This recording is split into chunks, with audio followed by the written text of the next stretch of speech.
भाई guys welcome back to another video. और भाई आज जो हमारे सामने गाड़ी खड़ी है वो है अपनी 12 लाख की बिग डैडी, यानी कि 12 लाख के अंदर हमें स्कॉर्पियो एन मिलती है। इसका बेस वेरिएंट जब ये गाड़ी लॉन्च हुई थी ना स्कॉर्पियो एन, तो उस टाइम पे महिंद्रा ने कहा था कि हम 12 लाख के अंदर ये गाड़ी प्रोवाइड करेंगे।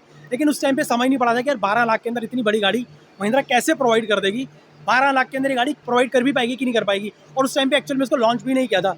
लेकिन फाइनली अब महिंद्रा ने Z2 वेरिएंट लॉन्च कर दिया है, जो कि भाई 12 लाख के अंदर है, यानी कि 12 लाख रुपए एक शोरूम के अंदर अवेलेबल है और 15 लाख के अंदर हमें ऑन रोड पड़ जाती है। इतनी बड़ी गाड़ी आपको 15 लाख के अंदर मिल जाती है। ये वो गाड़ी है जो कि आपके फॉर्च्यूनर को टक्कर देती है। वो गाड़ी हमें 12 लाख में मिल जाती है।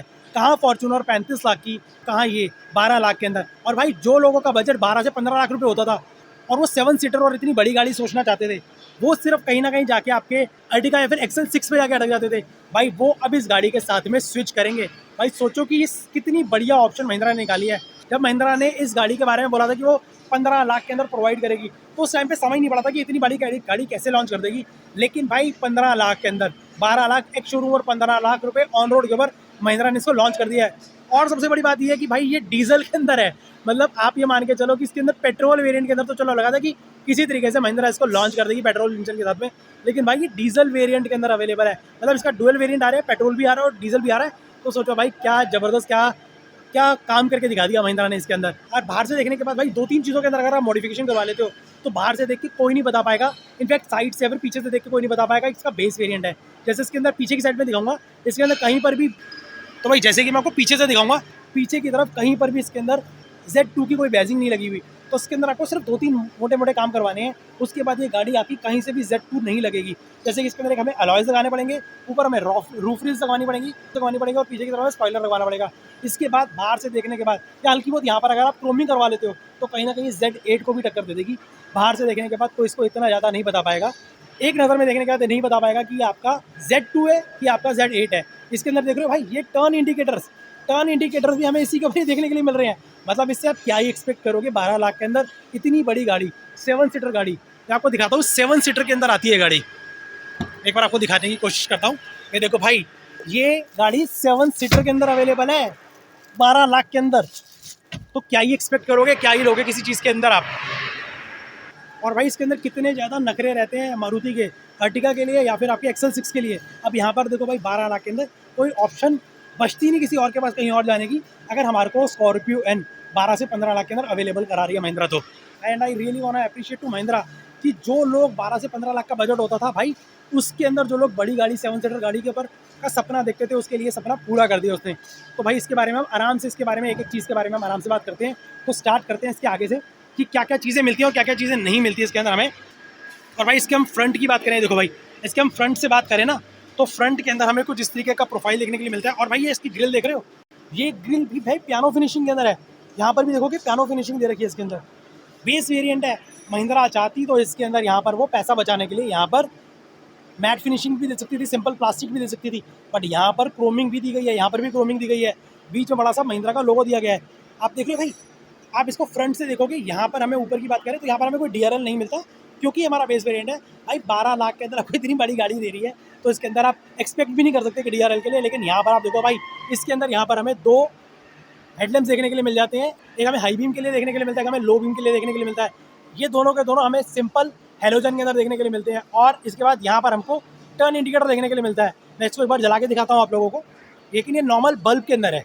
तो इस तरीके से हमें कुछ इस तरीके से हज़ार्ड बल्ब देखने के लिए मिल जाता है जो कि नॉर्मल बल्ब के अंदर है, LED सेटअप के अंदर नहीं है, ना ही सिक्वेंशियल LED के अंदर है। लेकिन भाई 12 लाख के अंदर और क्या एक्सपेक्ट करोगे इससे, क्या ही एक्सपेक्ट करोगे इससे। उसके बाद नीचे की तरफ की बात करो तो नीचे हमें यहाँ पर कोई भी फॉग लैम्प वगैरह देखने के लिए मिलता है, हाँ प्लेसमेंट देखने के लिए मिल जाती है। तो हम आफ्टर मार्केट या फिर महिंद्रा से इसके अंदर हम एक डिफॉगर लगवा सकते हैं। तो भाई आप देखो इसके अंदर हम छोटी छोटी चीज़ों की एसेसरीज ऐड करवा के इस गाड़ी को हम लो वेरिएंट से कहाँ पर पहुँचा सकते हैं, अपनी एसेसरीज के हिसाब से हम इसके अंदर चीज़ें ऐड ऑन कर सकते हैं। अब हम इसके साइड की बात करें, देखो साइड पर भी दिखाता हूँ आपको। तो साइड पर हमें कुछ इस तरीके से टायर देखने के लिए मिलता है, जो कि हमें यहाँ पर 17 इंचज़ का टायर देखने के लिए मिल रहा है। भाई देखो इसके अंदर महिंद्रा ने इसके अंदर भी कॉस्ट कटिंग नहीं की, इसके अंदर बिल्कुल भी।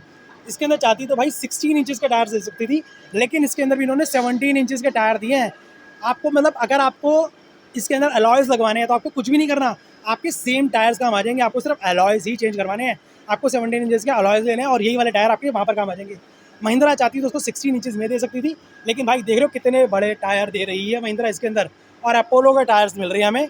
और इसका प्रोफाइल हमें देखने के लिए मिलता है 245 65 R17 17 इंचज़ के 17 इंचज़ के हमें स्टील रिम के टायर देखने के लिए मिलते हैं विद 5 नट्स।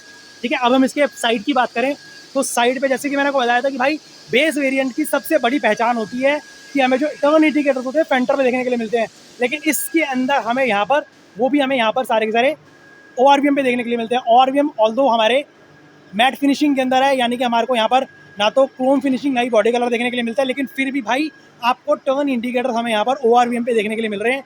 और तो इससे क्या ही एक्सपेक्ट करोगे और इससे क्या ही लोगे। इसके बाद यहाँ पर आप देखोगे व्हील आर्क्स भी देखने के लिए मिल रहे हैं, बॉडी क्लैडिंग देखने के लिए मिल रही है, इस तरीके से व्हील आर्क्स देखने के लिए मिल रहे हैं। और हमारे को जो हमारे डोर हैंडल्स हैं वो भी हमें नॉर्मल मैट फिनिशिंग के अंदर देखने के लिए मिलते हैं। तो छोटी छोटी चीज़ें हैं जो कि आपको सिर्फ डिफ्रेंशिएट करेगी, अदरवाइज़ आप पूरी गाड़ी को देखने के बाद डिफ्रेंशिएट नहीं कर सकते। ये जो छोटी छोटी चीज़ें होती है ना भाई, ये चीज़ें तो आप फिर भी मैनेज कर सकते हो, एसेसरीज आप बाद में ऐड करवा सकते हो। जैसे यहाँ पर आप बाद में ORVMs चेंज करवा सकते हो, क्रोमिंग के अंदर ORVM करवा सकते हो। टर्न इंडिकेटर आपको ऑलरेडी यहाँ पर मिल ही रहा है, तो उसके अंदर वहाँ पर वाले ORVMs भी लगवा सकते हो। यहाँ पर आप चाहो तो डोर हैंडल्स चेंज करवा सकते हो। अदरवाइज़ ये भी अच्छे लग रहे हैं, बुरे नहीं लग रहे, क्योंकि इसका कलर ऑलरेडी ब्लैक कलर के अंदर है, तो अच्छे लग रहे हैं। ऊपर की तरफ हमें कोई रोफिल्स नहीं मिलती। और पीछे की बात करूँ तो पीछे हमें यहाँ पर देख रहे हो भाई, ये हमें इस तरीके से देखने के लिए मिलता है। वही हमारा जैसे कि पेट्रोल टैंक है, इसके हम पीछे की बात करें तो भाई सेम लाइट सेम प्रोफाइल देखने के लिए मिलता है हमें, जो हमें इसके टॉप वेरिएंट में देखने के लिए मिलता है।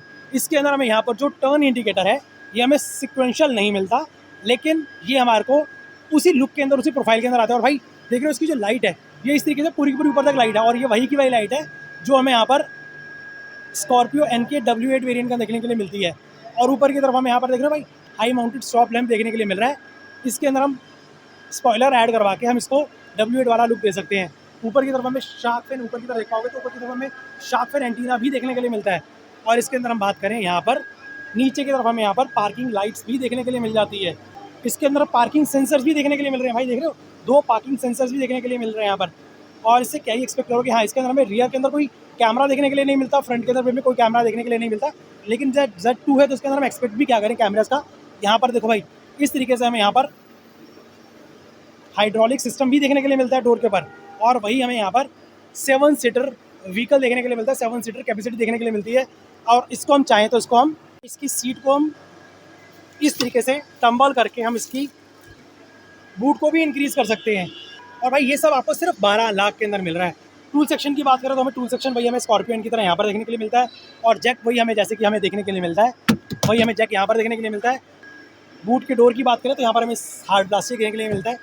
तो भाई हम इसके अंदर चलते हैं और अंदर की तरफ से दिखाते हैं कि भाई अंदर हमें इसके अंदर क्या क्या चीज़ें देखने के लिए मिलती हैं।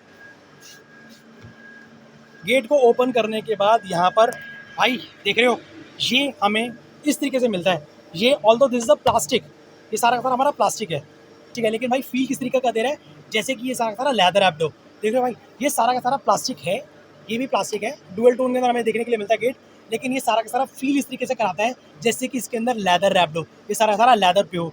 इसके बाद यहाँ पर हमें देख रहे हो भाई इस 12 लाख के अंदर हमें यहाँ पर पावर विंडो भी देखने के लिए मिल रही है।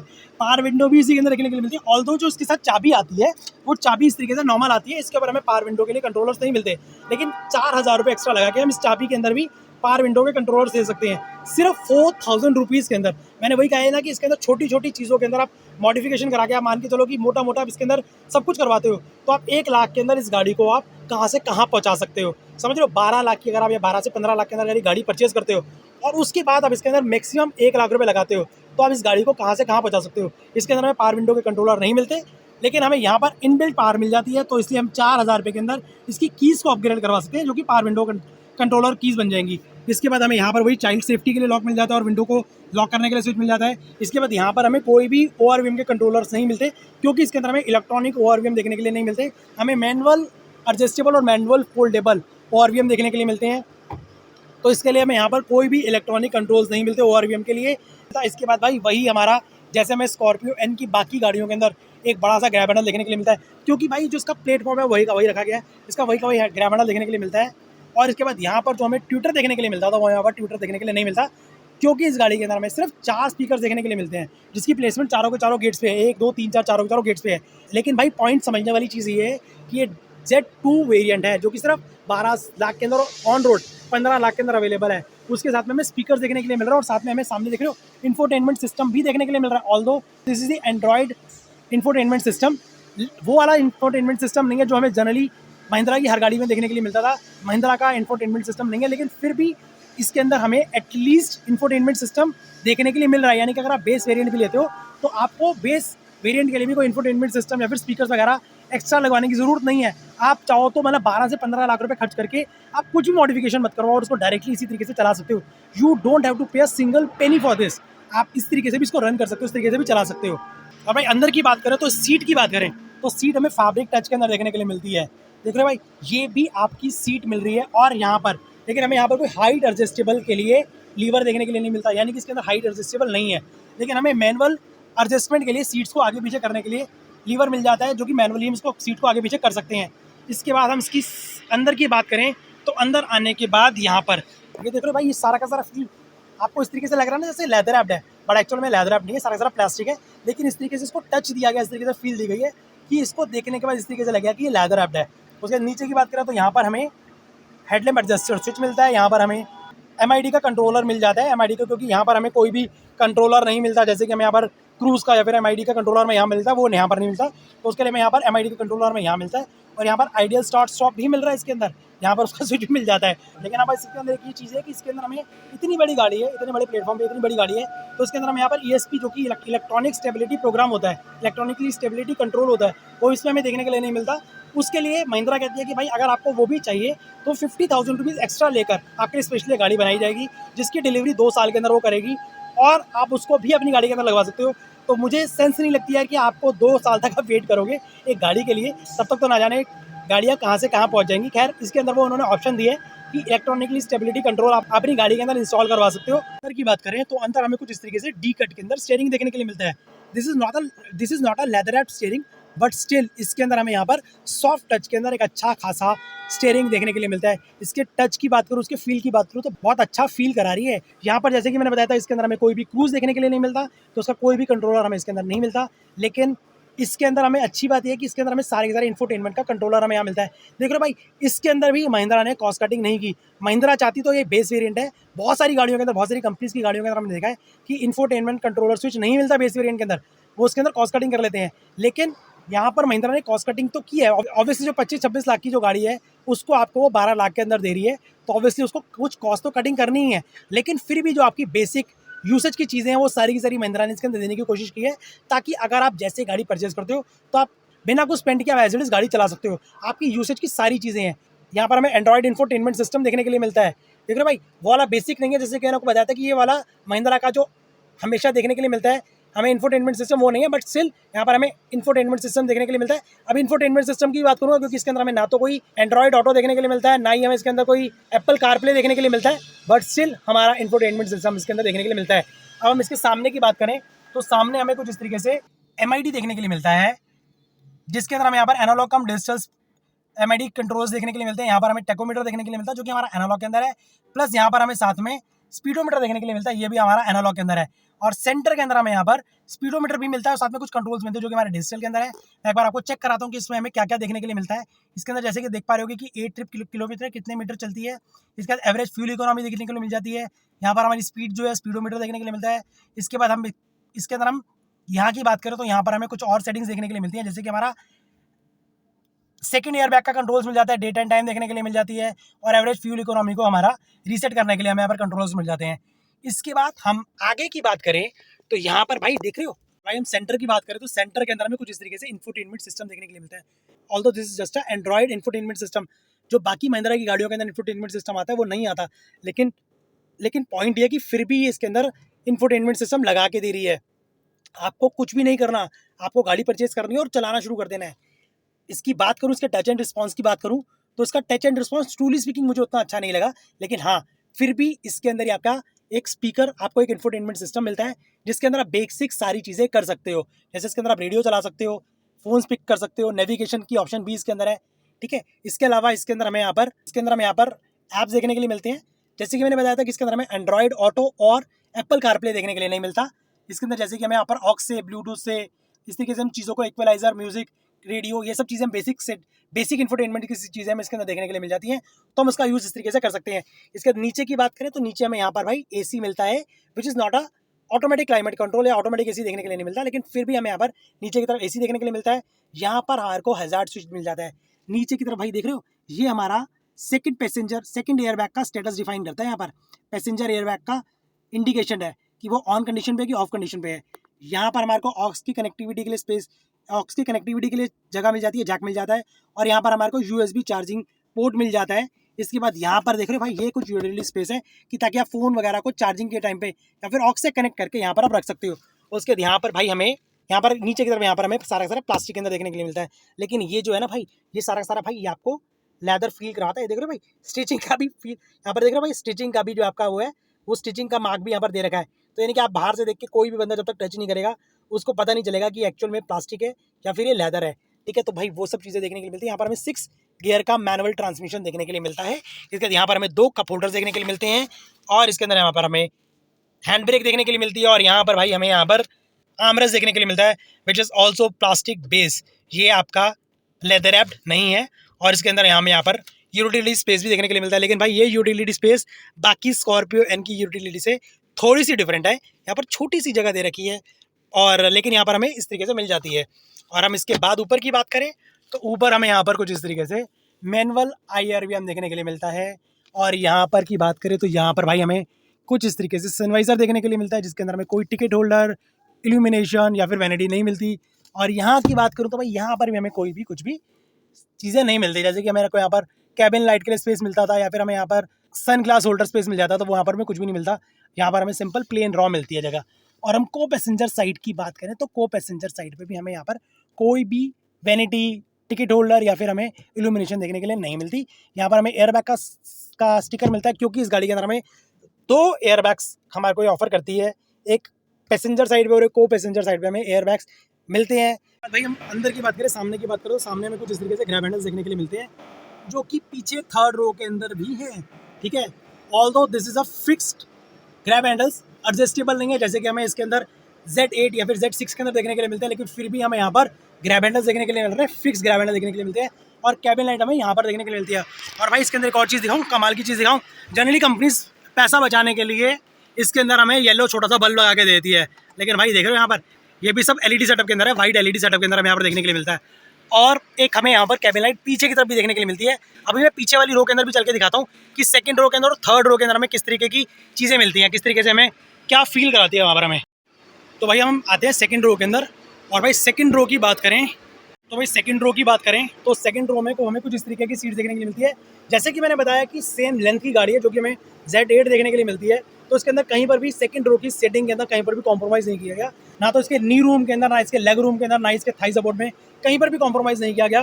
तो जो हमें 2nd रो का कंफर्ट हमें Z8 के अंदर देखने के लिए मिलता था, वही सीटिंग कंफर्ट हमें यहाँ पर भी देखने के लिए मिलता है। यहाँ पर भी हमें 2nd रो के अंदर हमें 60-40 की स्प्लिट सीट देखने के लिए मिलती है, क्योंकि इसके अंदर 3rd रो है और 7 सीटर गाड़ी है, तो 3rd रो में एंटर करने के लिए हमें यहाँ पर 1 टच टम्बल स्विच देखने के लिए मिलती है। तो ऑब्वियसली इसके अंदर 40% सीट हमें देखने के लिए मिल जाती है। इसके बाद मैं अंदर बैठ के एक बार अंदर का माहौल चेक कराता हूँ, अंदर का सीटिंग कंफर्ट चेक कराता हूँ। Although this is the same seating comfort जो कि हमें Z8 के अंदर देखने के लिए मिलता है, लेकिन फिर भी मैं आपको बैठ के दिखाता हूँ। अंदर आने के बाद भाई देख रहे हो, ये मेरा है सीटिंग पोस्चर। जैसे कि मैंने बताया कि कहीं पर भी कॉम्प्रोमाइज़ नहीं किया गया सीटिंग पोस्चर के अंदर। 2nd रो के अंदर जो हमें सीटिंग कंफर्ट Z8 के अंदर देखने के लिए मिलता है, वही सीटिंग कंफर्ट हमें यहाँ पर देखने के लिए मिल जाता है। इसके बाद हमें यहाँ पर देख रहे हो, थाई सपोर्ट सेम देखने के लिए मिलता है, थाई सपोर्ट, लेग रूम अच्छा देखने के लिए मिलता है, नी रूम अच्छा देखने के लिए मिलता है। अब हम डोर की बात कर लेते हैं। डोर पे हमें यहाँ पर कुछ इस तरीके से डोर देखने के लिए मिलता है। ये हमारा सारा का सारा प्लास्टिक है, बट स्टिल एक अच्छा फील करा रहा है। देख लो भाई, बहुत अच्छा फील करा रहा है।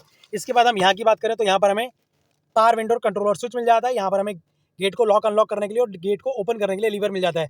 वही हमें बड़ा सा ग्रैब हैंडल देखने के लिए मिलता है। और इसके अंदर एक सबसे अच्छी चीज़ भाई पता है क्या है, कि जैसे कि हमारे को स्कॉर्पियो क्लासिक के अंदर पावर विंडो का कंट्रोलर हमें यहाँ पर बीच में देखने के लिए मिल जाता है ना भाई, वो यहाँ पर नहीं है। पावर विंडो का कंट्रोलर हमें सारा का सारा हमारे गेट्स पे देखने के लिए मिलता है। ये किसका अच्छा पॉइंट है, वरना जो स्कॉर्पियो क्लासिक है उसका जो बेस वेरिएंट है उसका सारे के सारे कंट्रोलर्स हमें सेंटर के अंदर देखने के लिए मिलते हैं, वो हमें यहाँ पर ही मिल जाते हैं। अब इसके सेंटर की बात करें तो सेंटर में हमें कुछ इस तरीके से AC वेंट्स भी देखने के लिए मिल जाते हैं भाई, देख रहे हो। और नीचे की तरफ हमें यहाँ पर C टाइप चार्जिंग पोर्ट भी देखने के लिए मिल जाता है। यहाँ पर हमें 12 वोल्ट का जैक नहीं मिलता, लेकिन फिर भी हमें C पॉइंट चार्जिंग जैक देखने के लिए मिल जाता है। इसके बाद मैं पीछे रो में थर्ड रो में जाके एक बार थर्ड रो का भी माहौल चेक करते हैं। लेकिन जैसे कि मैंने बता दिया था कि ऊपर के हमें यहाँ पर फिक्स ग्रैब हैंडल देखने के लिए मिलते हैं और सेंटर में हमें यहाँ पर केबिन लाइट देखने के लिए मिलती है। तो भाई वो हमें, जो कि सबसे इसका अच्छा पॉइंट ये है कि हमें यहाँ पर LED सेटअप के अंदर देखने के लिए मिलती है। भाई अगर मैं थर्ड रो की बात करूँ तो थर्ड रो में हमें कुछ इस तरीके की सीट्स मिलती हैं। ये देख रहे हो भाई, ये हमारा थाई सपोर्ट है, ये हमारा लेग रूम है या फिर नी रूम है, ये हमें मिलता है कुछ इस तरीके का। अब देख पा रहे होगे कि मेरी लेग्स जो है बिल्कुल आगे टच हो रही हैं, ठीक है। और ये जो है ट्रूली स्पीकिंग ये सिर्फ बच्चों के पर्पज़ के लिए बनाई गई सीट्स हैं। यहाँ पर एडल्ट्स बैठ के जाना भाई बहुत मुश्किल है। 2 बच्चे बैठ के जा सकते हैं लेकिन एडल्ट्स के लिए बहुत मुश्किल है। मैं एक बार आपको एक चीज़ और चेक कराता हूँ। ये सीट्स अगर मैं इसके ऊपर बैठा हूँ तो कहाँ से आ रही है, देख रहे हो। यहाँ पर एक तो डेडिकेटेड हमें यहाँ पर हेडरेस्ट मिलता है, 2 ही हेडरेस्ट मिलते हैं यहाँ पर। तो और इस तरीके से देख रहे हो, ये इसकी हाइट है सीट की, तो ये प्रॉपर बच्चों के लिए ही बनाई गई सीट है। और इसके अलावा यहाँ पर बड़े बैठ के नहीं जा सकते। लेकिन हाँ ये ठीक है कि बच्चों के बैठ के जाने के लिए तो कम से कम सीटिंग तो बच्चों को मिल जाती है इसके अंदर। तो भाई यहाँ पर साइड की बात करें तो साइड पे हमें इस तरीके से प्लास्टिक आर्मरेस्ट देखने के लिए मिलता है, which is not a leather wrapped. यहाँ पर हमें कोई भी स्पीकर की प्लेसमेंट या फिर हमें यहाँ पर AC के वेंट्स देखने के लिए नहीं मिलते। और ये आर्मरेस्ट हमें दोनों साइड पे देखने के लिए मिलता है।